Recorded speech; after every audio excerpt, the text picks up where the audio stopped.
Hello दोस्तों, कहानी दुनिया चैनल पर आपका स्वागत है।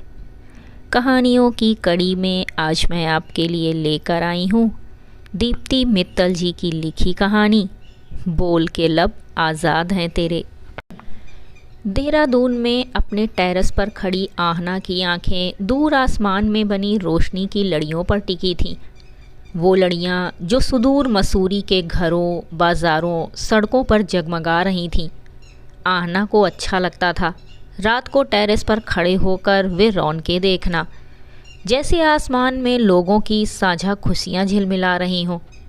अपने शहर, अपने परिवार से दूर, यहाँ अपने अकेलेपन को वो इन्हीं रोशनियों के साथ संगीत सुनते हुए बांटा करती थी। मगर आज वे रोशनियाँ उसके दिल में बसा अंधेरा दूर नहीं कर पा रही थीं। 2 दिन पहले अमावस्या आकर चली गई थी, मगर अपना अंधेरा आहना के दिल में छोड़ गई थी। फ़ोन बार बार मॉम के नाम से घनघना रहा था। उसका मन नहीं हो रहा था बात करने का। आजकल उसका किसी से बात करने का मन नहीं होता था। एक बिल खोज रही थी वो, जहाँ छिप जाए और हर एक पहुँच से दूर हो जाए। हफ्ते भर पहले तक सब कितना अच्छा था, परफेक्ट लाइफ की परिभाषा जैसा। एक बड़े कॉल सेंटर में HR मैनेजर थी वो।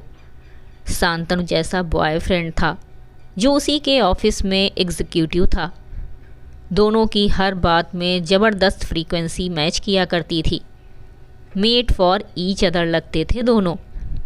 साथ चलते तो लोगों की आंखों की किरकिरी बन जाते। उसकी कज़न सुरभि तो कह भी दिया करती थी, दी एक ही ढंग का लड़का था देहरादून में, उसी पर तुमने हाथ साफ कर लिया। अब मैं किस उम्मीद से यहाँ टिकूँ? मैं तो चली दिल्ली, वहीं किस्मत आजमाऊंगी। सुरभि आहना की चचेरी बहन थी, जो एक IT कंपनी में इंटर्नशिप करके उसके पास देहरादून आई थी। सुरभि के पापा यानी आहना के चाचा जी, जो मोदी नगर में किराना स्टोर चलाते थे, थोड़ा रूढ़िवादी थे। इंजीनियरिंग तो लोकल करा दी थी, लेकिन इंटर्नशिप के लिए अकेली लड़की को अजनबी शहर में भेजने की बात पर बिदक गए थे। तब आहना के पापा ने समझाया था, मेरी लड़की भी तो घर से दूर नौकरी करती है, तुम्हें क्या समस्या है? और कहीं नहीं तो देहरादून ही भेज दो, बहन के पास रह लेगी। आहना के मम्मी पापा ने नए ज़माने के साथ चलना सीख लिया था, इसीलिए आहना को ऐसी कभी कोई दिक्कत नहीं हुई। सुरभि के आने से आहना को भी सहारा हो गया था। उसका अकेलापन बट गया था। दोनों बहनों से ज़्यादा दोस्त बन गए थे। आहना ने शांतनु की बात सुरभि से नहीं छिपाई। वो तो जीजू जीजू बोलकर साली की तरह उससे हंसी मजाक भी करने लगी थी। तीनों वीकेंड पर अक्सर मसूरी की ओर निकल जाते। एक दिन आहना ने सुरभि के फ़ोन पर कुछ इलू इलू टाइप मैसेज पकड़ लिए और फिर उसे लंबे हाथों ले लिया। अच्छा बेटा, उस्ताद से उस्तादी, मैंने तुम्हें अपनी रिलेशनशिप के बारे में पहले दिन से ही सब कुछ बता दिया था और तुम सब हजम कर गई। चलो डिटेल में बताओ, कौन है ये पंकज? उदास है या हंसमुख? कब से चल रहा है ये सब? चाचा जी को पता है? सुरभि के चेहरे का रंग फक सफ़ेद पड़ गया। देखो दी, गुस्सा मत होना। आपको डर नहीं है ना कि ताऊ जी को पता चलेगा तो क्या होगा? कितने ब्रॉड माइंडेड हैं वो। आपको कुछ नहीं कहेंगे, उल्टा रिश्ता पक्का करा देंगे। मगर पापा को तो आप जानते ही हैं, खाल खींच लेंगे मेरी। मैंने सोचा जब तक जॉब नहीं लगती तब तक चुप ही रहती हूँ। डरती थी कहीं गलती से भी आपके मुंह से कुछ घर पर निकल गया तो मेरी शामत आ जाएगी। बस इसीलिए कुछ नहीं बताया। चल अब तो बता दे, शांतनु की कसम खाती हूँ, मुंह से एक शब्द नहीं फूटेगा। आहना पर भरोसा जम गया तो सुरभि ने उसे अपने अफेयर के बारे में खुलकर बता दिया। पंकज तोमर इंजीनियरिंग कॉलेज में उसका सीनियर था। कॉलेज में ही दोनों का प्यार शुरू हुआ। आजकल दिल्ली में जॉब कर रहा था। अच्छा बेटा, इसीलिए दिल्ली जाना था तुझे? एक मैं पागल हूँ जो सोच रही थी तेरा प्लेसमेंट कहीं देहरादून में ही करवा दूँ, हम दोनों का साथ बना रहेगा। अच्छा, एक बात और सच सच बता, वो तुझसे कभी देहरादून मिलने आया है? ये सुनकर सुरभि ने दम साध लिया।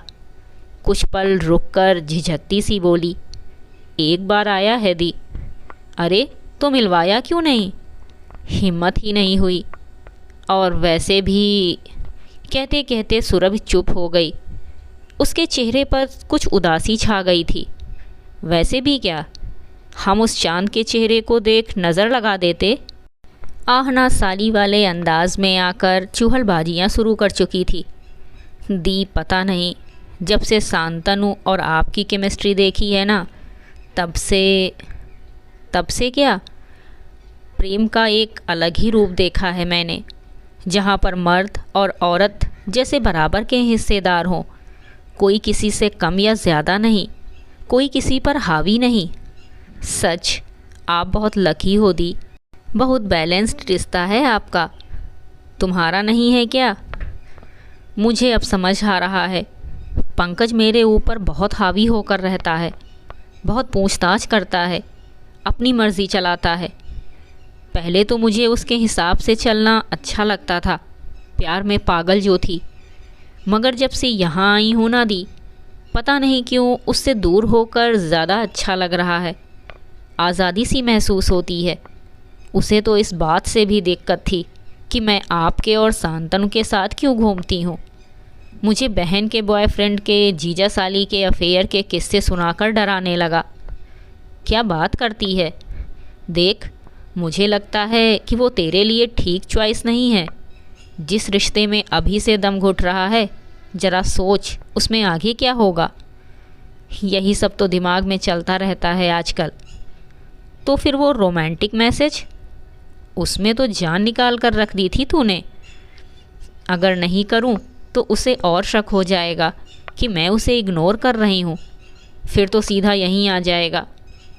आहना को सुरभि के चेहरे पर हवाइयाँ उड़ती दिख रही थीं, जिन्हें देख वो भी सिहर उठी। मेरी बहन, तुझे पता नहीं तू कितना बड़ा पंगा ले रही है लाइफ से। ज़माने का डर समझ आता है, मगर एक दूसरे से डर डर के प्यार नहीं किया जाता। सुरभि चुपचाप सुनती रही। वो तो जैसे किसी गहरी झील की तलहटी में जाकर बैठ गई थी। वो खुलकर सांस नहीं ले पा रही थी। इस घुटन का असर उसके चेहरे पर आ रहा था। आश्चर्य की बात ये थी, इसका एहसास उसे आहना और शांतनु के साथ समय बिताकर हुआ था। पिंजरे का पंछी शायद तब तक सुखी रह सकता है जब तक वो दूसरे परिंदों की परवाज़ नहीं देख लेता। उसके बाद ही उसे अपने बंधनों का एहसास होता है।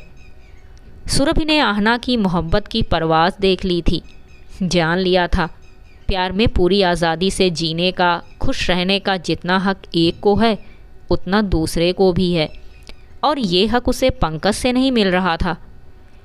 आहना के बहुत समझाने पर सुरभि ने भी मान लिया था कि वो एक टॉक्सिक रिलेशनशिप में फंस चुकी है और कैसे भी करके उसे इसमें से निकलना ही होगा। सुरभि की इंटर्नशिप ख़त्म हो गई थी और गुड़गांव की एक अच्छी कंपनी में जॉब भी मिल गया था। वो 2 महीने पहले आहना के पास से गुड़गांव शिफ्ट हो चुकी थी। तब से फ़ोन पर टच में रहा करती थी। उसे बताया करती थी कि पंकज पीछा नहीं छोड़ रहा है। ब्रेकअप की बात करती हूँ तो कभी मरने मारने पर उतारू हो जाता है, कभी पैरों में गिरकर माफ़ी मांगने लगता है, गिड़गिड़ाने लगता है। आहना उसे बार बार आगाह कर रही थी कि घर पर सब बता दे और उनका सपोर्ट ले, वरना पुलिस की मदद ले। कुछ हो गया तो अकेले संभालना मुश्किल हो जाएगा। मगर वो अपने पापा से इतना डरती थी कि कुछ कहने की हिम्मत नहीं कर पाती थी। आहना झल्ला उठती थी, उस पर भी और चाचा चाची पर भी। दोनों पूरी रिश्तेदारी में हर जगह अपनी मिसाल दिया करते थे कि कैसे लड़की को भी लड़के की तरह पाला, पढ़ाया लिखाया, नौकरी करने की आज़ादी दी। मगर क्या इतना ही काफ़ी है?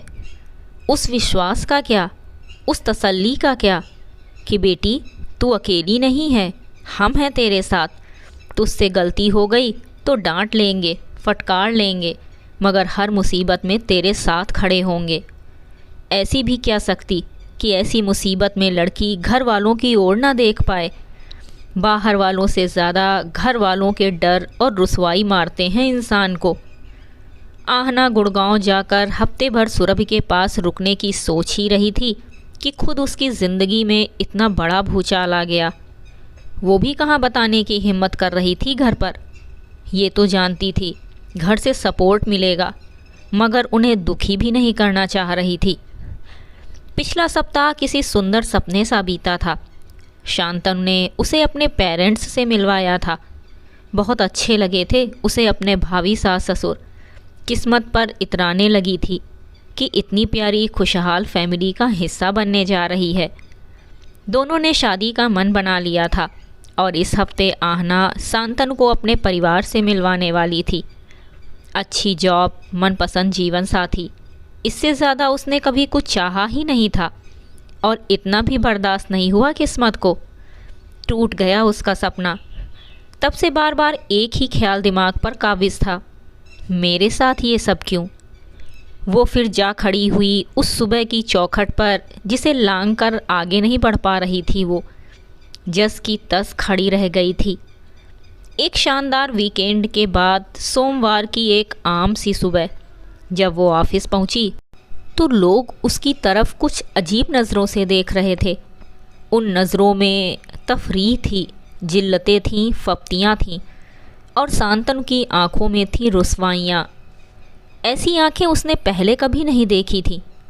उन आंखों में बहता प्यार का दरिया जैसे सूख चुका था। अचानक ऐसा क्या हो गया जो सब इतना वियर्ड बिहेव कर रहे हैं। वो सोच ही रही थी कि शांतनु उसकी बाह पकड़कर उसे कॉन्फ्रेंस रूम में ले गया और अपना मोबाइल उसकी ओर बढ़ाते हुए गुस्से से बोला, ज़रा देखो इसे। मोबाइल पर एक फ़ोटो खुली हुई थी। आहना ने उस फ़ोटो पर उड़ती सी नज़र डाली।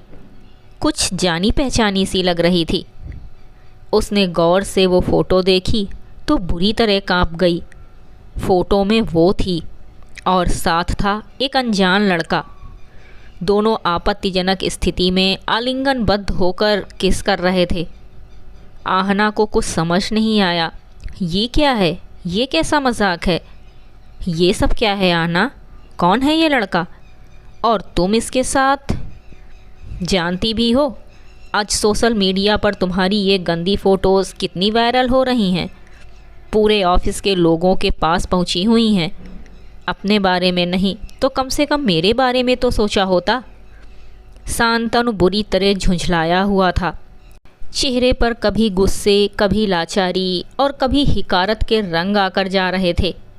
वो जैसे होशो हवास खोता जा रहा था।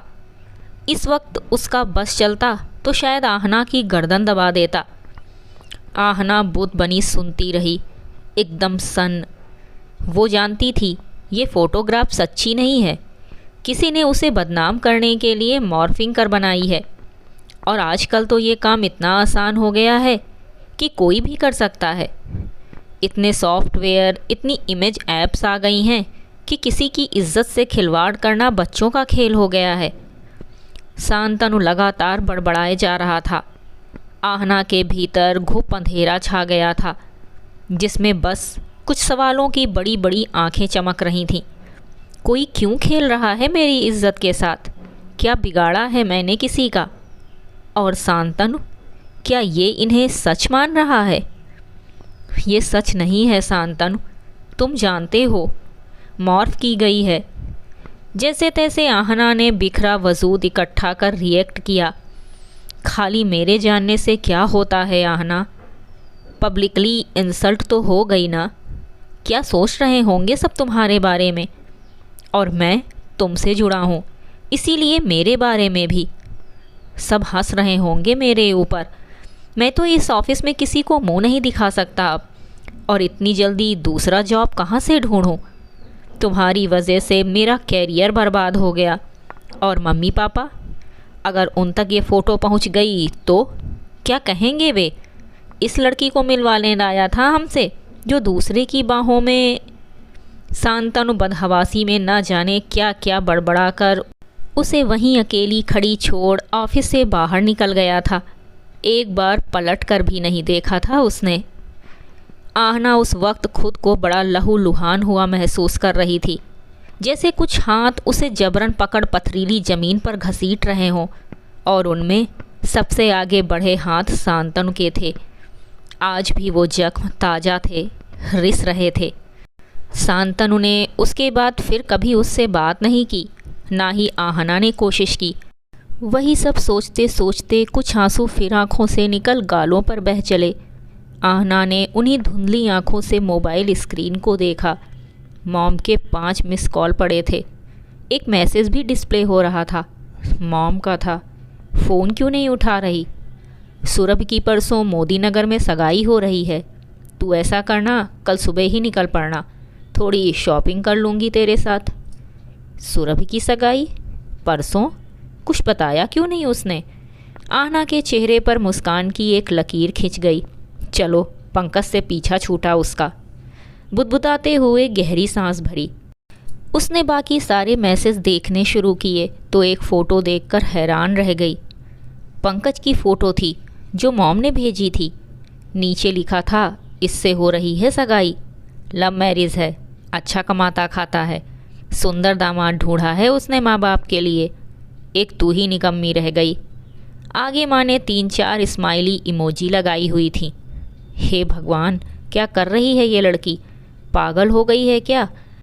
आहना ने गुस्से से बड़बड़ाते हुए तुरंत सुरभि को फ़ोन लगाया, और जो उसने बताया उससे आहना का दिल धक से बैठ गया। दी, उसके पास हमारी पर्सनल फ़ोटोज़ हैं। वो मुझे धमकी दे रहा था कि अगर मैंने शादी से मना किया तो वो सब जगह वे फ़ोटो वायरल कर देगा। आप तो पापा के गुस्से को जानती ही हैं, मार डालेंगे मुझे। इसीलिए वो मेरे पीछे खुद ही घर आकर सारी बात कर गया। बड़ी अच्छी इमेज बिल्डिंग की उसने, ऐसा जादू चलाया कि पापा भी मान गए। सुरभि ये कहते हुए रोने लगी। देख, तू यूँ हिम्मत मत हार, शादी की डेट आगे बढ़ाती रहना, हम मिलकर करेंगे कुछ। क्या करेंगे दी? कुछ नहीं कर सकते। अब यही मेरा भाग्य है, और क्या पता शादी के बाद वो बदल जाए। बहुत वादे किए हैं उसने। पागल हो गई है क्या? एक दिन वो बदल जाएगा, सब ठीक हो जाएगा। ये किसी भी बिगड़े रिश्ते का सबसे बड़ा छलावा है। कोई नहीं बदलता, बल्कि रिश्ता और बदतर होता जाता है। जब नीयत सही ना हो तो कुछ सही नहीं होता। दी, अगर उसने कुछ गलत कर दिया तो बड़ी बदनामी होगी। वो बड़ा सिर फिरा है। सारी बदनामियों का ठेका हम औरतों ने ही लिया हुआ है क्या? ये आदमी हमें डराते रहें, धमकाते रहें, इस्तेमाल करते रहें, इनकी कोई बदनामी नहीं। देख, तू थोड़ा टाइम दे मुझे, मैं करती हूँ कुछ। ये ढाढ़स आहना सुरभि को नहीं, खुद को बंधा रही थी। एक विश्वास सुरभि के बहाने अपने भीतर पैदा कर रही थी, परिस्थितियों से टूटने की बजाय उनसे लड़ने का। वैसे भी तो ऐसी अकेली तो थी नहीं। आजकल टेक्नोलॉजी ने मर्दों के लिए औरतों की इज्जत सरेआम उछालना कितना आसान कर दिया था। कहीं भी कैसे भी छिपकर वीडियो बनाया, फ़ोटो खींची, मॉर्फ की, किसी के साथ भी बैठाया, उठाया, लिटाया और कर दी वायरल। हो गई औरत की इज्जत तार तार।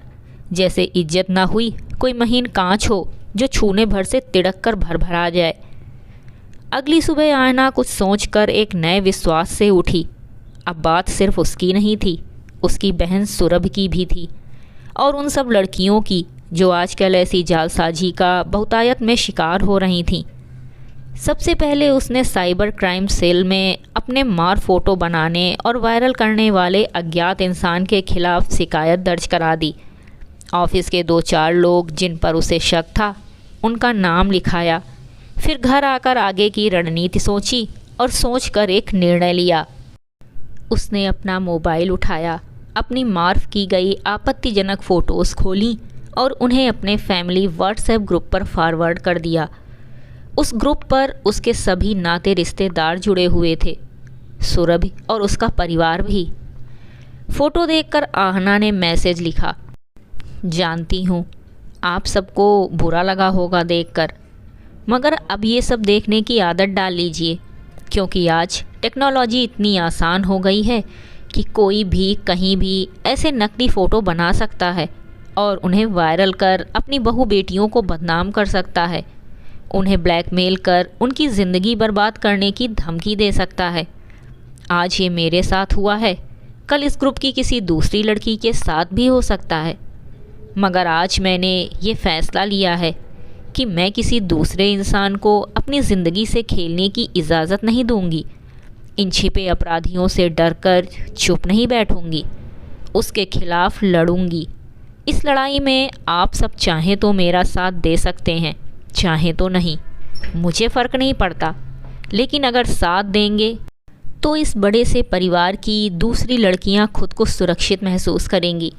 वे ये विश्वास रखेंगी कि अगर कभी कोई अपराधी उनके साथ ऐसी गलत हरकत करता है तो उन्हें डरकर जीने की या आत्महत्या करने जैसा कदम उठाने की ज़रूरत नहीं है। उनका परिवार उनके साथ खड़ा है। वे कभी भी बिना किसी गलती के सजाएं नहीं भुगतेंगी। फैसला आप सबके हाथ में है। ग्रुप पर काफ़ी देर खामोशी छाई रही। नई पीढ़ी के लोगों ने आहना के समर्थन में मैसेज डालने शुरू किए, मगर आहना को सुरभि के मैसेज का इंतज़ार था। उसने सुरभि को पर्सनल मैसेज डाला, या तो अभी या कभी नहीं। मौत से बदतर ज़िंदगी चुनना या आज़ादी के साथ जीना अब तुम्हारे हाथ में है। थोड़ी देर बाद आहना की पहल ने अपना असर दिखाया। सुरभि ने अपनी आप बीती और पंकज की असलियत पूरे ग्रुप पर कह डाली। पंकज का असली चेहरा सबके सामने आ गया। आहना के चेहरे पर जैसे एक लंबे अरसे बाद मुस्कान खिली। उसने सुरभि को उसी ग्रुप पर मैसेज डाला, I am proud of you my brave little sister. आज के बाद इस परिवार की कोई भी लड़की डर डर कर नहीं जिएगी, हर हाल में सिर उठाकर जिएगी। आज़ादी जिंदाबाद। सुरभि के हम उम्र भाई बहनों ने भी उसे भरपूर सपोर्ट दिया और पंकज को देख लेने की कस्में भी खाईं।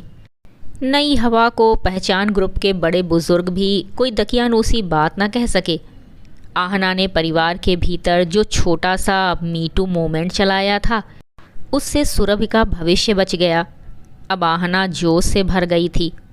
एक सबक शांतनु को भी सिखाना था। उसने फ़ोटो मार्फ करने वाला ऐप डाउनलोड किया, शांतनु के फ़ोटो मार्फ किए और उसके घर चल दी। वो घर पर नहीं था, लेकिन उसके पेरेंट्स थे। पहले अपने फ़ोटो उनको दिखाए, सारी आप बीती सुनाई और फिर शांतनु के फ़ोटो भी दिखाए, ये कहते हुए, देखिए कितना आसान है ये सब करना। वे निरुत्तर बैठे रहे। बेटा, हम बात करेंगे उससे। नहीं, उसकी ज़रूरत नहीं है। आपको असलियत दिखाना चाहती थी, बस इसीलिए आई थी, ताकि अगर ऐसा हादसा आपके आसपास किसी और के साथ हो जाए तो आप उसे गलत ना समझें, मदद के लिए उसके साथ खड़े हो जाएं। शांतनु का साथ छूटने का अब मुझे अफसोस नहीं है। जो लड़का ऐसे समय में मेरे साथ खड़ा नहीं हो पाया, वो आगे क्या साथ निभाएगा।